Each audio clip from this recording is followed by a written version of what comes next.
Bonjour et bienvenue sur La Ruche Média. Aujourd'hui, je reçois deux contributeurs de La Ruche Média. Vous avez certainement vu et lu leurs vidéos. Donc, il y a Pauline Escande-Gauquier et Bertrand Névin. Bonjour. Mais ils publient aujourd'hui un livre qui s'appelle Monstre 2.0 avec un sous-titre intéressant qui est...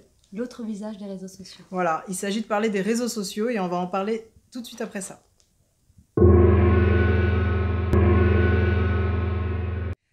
En effet, l'autre visage des réseaux sociaux. Donc ça veut dire que vous avez pris le temps d'étudier l'attitude qu'ont les êtres humains face aux RS, comme on dit, aux réseaux sociaux. Alors qu'est-ce qui vous a donné envie d'écrire ce livre ?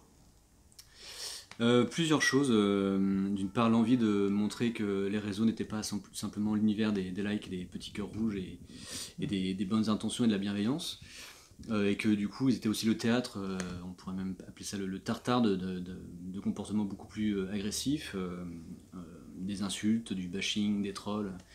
Et puis d'autre part, deux autres points aussi, le fait que nous-mêmes, en tant qu'utilisateurs, on est amené à parfois confondre la vie réelle et la vie physique, donc à être les sujets, les victimes presque d'un mélange qui n'a jamais été à ce point aussi sensible entre ce qui avant était deux catégories bien distinctes, qui étaient le virtuel et le réel.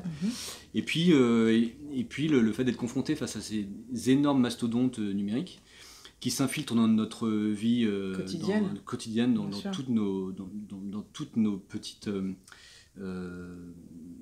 voilà, dans chaque petite seconde de notre existence. En fait, ouais. Et voilà. Alors, du coup, c'est d'étudier un petit peu quels sont les gens qui sont bâchés sur Internet. Vous avez, après enquête, vu quels sont les portraits, les profils. Est-ce que plus on est connu et plus on est dangereux et plus on a le sentiment d'être dangereux et d'être une cible, ou est-ce que c'est par rapport à ce que l'on dit ? Alors en fait, ce qu'on a fait, c'est ce qu'on appelle de l'observation participante. Donc on s'est créé des comptes sur les réseaux sociaux, un compte Instagram, Facebook, etc. Pour essayer d'observer en fait, les utilisateurs, aussi bien des utilisateurs qui sont connus, ce qu'on appelle des notoriétés, que les anonymes. Et l'idée, c'était d'essayer de comprendre comment ces monstres émergent et comment ils circulent et au nom de quoi, pourquoi. Alors, on peut vous donner des exemples très simples. Par exemple, une personne qui a une certaine notoriété mais qui a des idées très engagées va être plus spécifiquement ciblée parce qu'elle va créer, au-delà du débat, on n'est plus dans le débat, mais... un message clivant. Un message clivant, et donc là, des messages de haine. D'accord. Il y a aussi, après, tous les discours de haine ratio, qu'on retrouve sexistes, homophobes, et au-delà des personnes qui sont des notoriétés, ça se passe aussi sur l'espace anonyme, entre anonymes. Voilà. Alors, par exemple, le harcèlement à l'école, c'est un sujet important. Il y a des comptes créés spécialement pour insulter des gamines. C'est quelque chose dont on vous a fait part dans votre enquête. Il y a une recrudescence de ça ou voilà, comment ça fonctionne ? Le cyberharcèlement. Les parents sont au courant. Est-ce que... Je crois que Bertrand peut vous en parler. Oui, j'ai la chance, parce que la richesse d'enseigner à la fois à l'université et puis au collège. Et donc du coup, c'est vrai que dans le collège où j'enseigne, il y a eu un cas d'une élève qui était différente physique, enfin qui était rousse, et on sait un petit peu toutes les stigmatisations que peuvent avoir ces personnes, malheureusement. Et donc voilà, dans le collège où je suis, il y a eu une affaire de compte Snapchat créé pour insulter cette personne-là. Donc, mais le problème, c'est que avant, c'est vrai que les personnes qui étaient la cible d'attaques et d'insultes, c'était les gens qui étaient mis en avant dans les médias. Oui. Le problème maintenant, c'est que c'est l'extimité dont parle très bien Serge Tisseron, c'est que n'importe qui maintenant est exposé parce que n'importe qui devient une image et une image publique. Et donc du coup, on peut plus. Il n'y a plus de part intime, il n'y a plus de. Voilà, et puis on peut plus dire ceux qui sont insultés, c'est ceux qui se mettent en avant. Tout le monde maintenant se met en avant parce qu'il y a un devoir, il y a une obsession de se mettre en avant qui est du ressort de notre société hyper connectée, et que n'importe qui maintenant a un réseau, a un téléphone, a une caméra, a un réseau GSM ou Internet. Et donc du coup, tout le monde est amené à se mettre en scène, à se mettre en image sur les réseaux. Et forcément, quand on se met en image, on attire les regards, et parfois des regards haineux. D'où cette idée du monstre 2.0. Oui, voilà, parce que cette idée le de titre l'étiquetage, est fort, c'est-à-dire le monstre, c'est celui qui se montre dans sa différence, dans son hors-norme. Donc cette logique de l'étiquetage, elle va être poussée dans ses retranchements sur les réseaux sociaux où chacun peut prendre la parole et où ça peut dériver très vite du fait de la massification, de la circulation massive et du fait qu'il n'y a pas de filtre parce que beaucoup de personnes vont créer des comptes anonymes pour pouvoir se défouler. Oui, et qu'est-ce que vous pensez justement de cette volonté des gouvernements de pouvoir réguler un petit peu tout ça, en tout cas essayer d'expliquer à Twitter qu'il va falloir lever peut-être l'anonymat?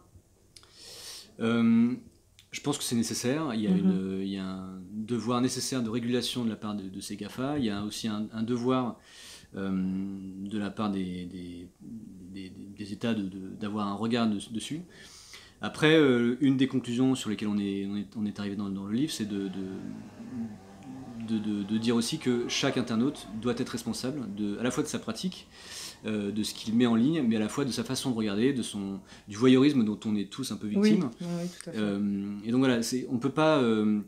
Internet étant basé sur la liberté individuelle, sur le fait un espace comme ça qui est au-delà des lois, on peut pas, ou en tout cas on peut pas s'attendre à ce que d'autres fassent le travail qu'on devrait faire nous-mêmes sur nous. Il y a un travail d'éducation à faire à l'école ou dans les familles. Est-ce que c'est fait? Est-ce que c'est fait suffisamment selon vous? Alors plus que d'hyper-contrôle et de surveillance, parce qu'après on touche à la liberté d'expression, c'est vraiment un travail d'éducation dès le plus jeune âge, dès que les enfants sont équipés. C'est une des conclusions auxquelles on arrive. Et je veux dire, sur lesquelles il y a déjà beaucoup de choses qui sont mises en place. Il y a un organisme qui s'appelle la CLEMIC qui essaie d'éduquer les enfants, mais aussi les enseignants à ces problématiques. Et il faut que chaque acteur à son niveau prenne ses responsabilités vis-à-vis de ça, c'est-à-dire évidemment les politiques qui essaient d'accompagner ça. On voit toutes les réformes qui sont faites au niveau des fake news et c'est très sensible parce qu'on se demande dans quelle mesure ça touche à la liberté d'expression, quand est-ce qu'on peut agir et empêcher, censurer les utilisateurs en tant que tels, mais surtout les GAFA parce que ils ont une vraie responsabilité. Ils ont une responsabilité et ils n'ont pas toujours intérêt je dirais, bloquer, parce que c'est assez connu, ce qui circule le plus sur les réseaux sociaux, c'est justement ce qui va achoper, ce qui va surprendre, et en général, plus on va aller vers le transgressif, vers une image qui sidère et qui choque, plus ça va créer de la circulation. Bien sûr, bien sûr. En tout cas, le livre est passionnant, donc Monstre 2.0, l'autre visage des réseaux sociaux. C'est d'actualité, c'est très informatif et on se dit à très bientôt sur La Ruche Média. Merci. Merci. À très vite. Au revoir. Au revoir.